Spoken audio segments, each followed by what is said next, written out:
All right. Today I'm joined by James Cahill, winemaker for Soter Vineyards in Oregon, the Willamette Valley in Oregon. Welcome, James. Hello there, Brian. Good to see you. Me too. So you've been the winemaker for Soter for a little while. Why don't you tell us a little bit about yourself and your background, and then we'll get into the specifics of Soter and the wines. Yeah, I've been in Oregon about 25 years. I'm actually was born in Connecticut near Danbury. Traveled a little bit around the country, landed here in 1995, really, and spent a few years at a great winery called Beaufrere, a brief period at Elk Cove, one of the first families here in Oregon, and worked for Tony Soter, who your gang, you smart wine guys would know, had a tremendous career in Napa Valley, invented the Etude Winery, first winemaker at Spotswood, and he, like many of us, looked to Oregon as the best place in America to grow Pinot Noir. And both of us have been here about that time. I've been with Soter, first winemaker, and like that back to 2002. And I do a lot of different things these days. I'm sorry to say my hands are pretty clean, but I spend a lot of time with our vineyards, which we have three projects, as you know, the estate vineyard called the Mineral Springs Ranch, North Valley, which talks about the northern Willamette Valley. We'll get into that a little bit more. And Planet ORegon, three distinct projects, all grown from the ground up. And some of them are vineyards we farm ourselves, or estate vineyards. And otherwise, we have grower partners, particularly for Planet ORegon. Cool. So tell us a little bit more about Tony and what Soter Vineyards is about, maybe kind of like where it's located and what's special about. I've been to the winery, but for folks who haven't been to the winery and had lunch on that, beautiful area right there and had the view and everything, tell us a little bit about what makes, where you are and what makes it special. Yeah, so from where you guys are sitting, we're a long way from there. Other side of the country, second down from the top on the far left, right? So we begin with Oregon, but the real story for Pinot Noir is about the Willamette Valley. Word for the day will be provenance, right? Because these wines all come from specific places. They're grown from the ground up. The Willamette Valley is the coolest growing region on the West Coast. And why is that important? For ripening Pinot Noir, it's kind of a Goldilocks area, just warm enough that things get perfectly ripe, but no excess, right? So the wines are shaped very differently in terms of their acidity, the precious natural acidity and vibrancy that creates, and the flavors are much more towards a fresh fruit spectrum than the baked fruit kind of things you might see in warmer climate varietals. So Pinot's found a very good home in the Willamette Valley, and our project North Valley speaks to the northern Willamette Valley, where again, provenance, little viticultural areas like the Dundee Hills, Eola Amity Hills, Ribbon Ridge, these kind of small AVAs nested within the bigger AVAs are very distinctive growing regions. You could make comparisons to, easy to look to Burgundy, maybe Barolo, in terms of just how distinct and site-specific the wines are. So as you can tell, I'm a big proponent of what's possible. We grow flavor here in the Willamette Valley, right? Right. Well, you just packed a lot in there. So, let's go back to cool climate. Cool climate's going to do what? In my experience, cool climate actually helps to extend your growing season. So for Pinot Noir, I think that's kind of leading into where you're getting with flavor development and whatnot, right? Yeah, we talk about the fact that although things are changing here and getting a little warmer, like Burgundy, typically the development of sugar or potential alcohol, right, which is often equated with ripeness, the accumulation of sugar happens a little bit more slowly in these cool climates. Very cool nights as well. Again, all this preserving natural acidity while the grapes are getting ripe, and again, sugar converting to alcohol. It's not that we're farming for alcohol, right? But that is a nice part of wine. It's an important part of balance in wine. So at modest alcohol levels, even modest sugar levels, we accumulate flavor in this long growing season that's extended, and again, critical to talk about the natural acidity in the wines, I think, Brian. Right, yeah. Because in hotter places like down in California, like in Napa, whatnot, where you end up with, a higher overall hotter temperature for growing season, you get bigger, more robust flavors and sugars and color and tannin and things like that. And so grapes like Cabernet tend to do well. But when you go north, like where you guys are, a thinner skinned grape like Pinot Noir tends to prefer that sort of cooler climate for all those reasons you just mentioned. And in particular, that acidity, the preservation of acidity, which we'll talk about food and wine pairing in a couple of minutes, and that comes into play a little bit on that. All right, so cool. So we covered the Willamette Valley. Pinot Noir, I just want to actually ask you, because we teach a lot about, percentages and technical notes on what's allowable and whatnot. So in Oregon, you guys in the Willamette Valley have a little bit different requirement when you grow Pinot Noir, and what's actually the percentage of Pinot Noir that's in the bottle, correct? Versus Yes. other parts of the country. Yeah, the strictest labeling laws really in the world in some cases, and there's actually a movement afoot. I'll just tell you, it's about 90%, where California would be 75% of grape variety, and you could put in 25% something else. In Oregon, right from the start, to preserve the integrity of the wines and the style of the wine, and that is not adding Syrah or something that might beef them up artificially. We wanted to make sure, this is the founding fathers, that there was an authenticity to the voice of Oregon Pinot that carries on. In fact, Brian, I'm quick to say, because this isn't my first rodeo here making wine in the Willamette Valley. I've been all over Oregon and sometime in California.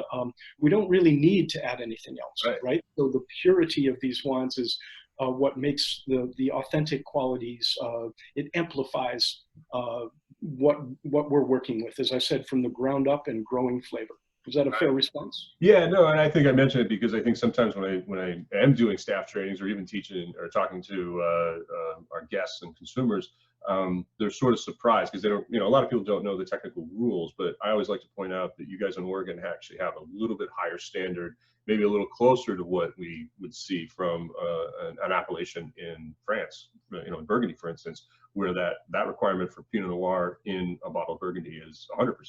And essentially that's what you guys are kind of pushing to. So my point was really that Oregon and the Willamette Valley, as far as Pinot Noir goes, I think bridges that gap nicely and is probably closer to what you said, like that authentic kind of style that you guys can produce in Oregon that is similar to what a lot of people's Pinot Noir benchmark is in Burgundy. And so you're able to put out a product that's unique and styled to Oregon and the Willamette Valley.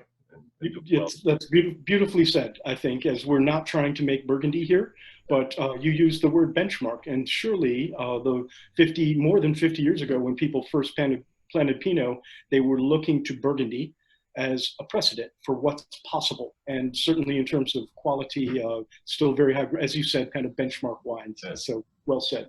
All right, so let's talk about Planet ORegon Pinot Noir. Give us the lowdown on that and why it tastes so good. Yeah, well, we work hard to make it taste good. Thank you for acknowledging that. It should be delicious, right? You shouldn't have to wonder if it's good, is kind of a mantra for us. So it's ironic, I just have to share that, it was kind of born out of the last recession. It was really 2008, 2009, as the economy was shifting back then so dramatically. Most of our wines have continue to be sold in restaurants when they're open, right? Which we love that privilege. Anyway, we needed something affordable. Michelle Soter was quick to say she would like a Pinot Noir that she didn't have to wait till Friday night to pull the cork on, right? That something that was a more attractive price. And it's just not for Tony and I, it's just not in our DNA to kind of cheap out on stuff like that. So we worked very hard in those days. It was easy to come by some good quality grapes, and we continue to build on the sources for Planet ORegon to deliver, again, from the ground up.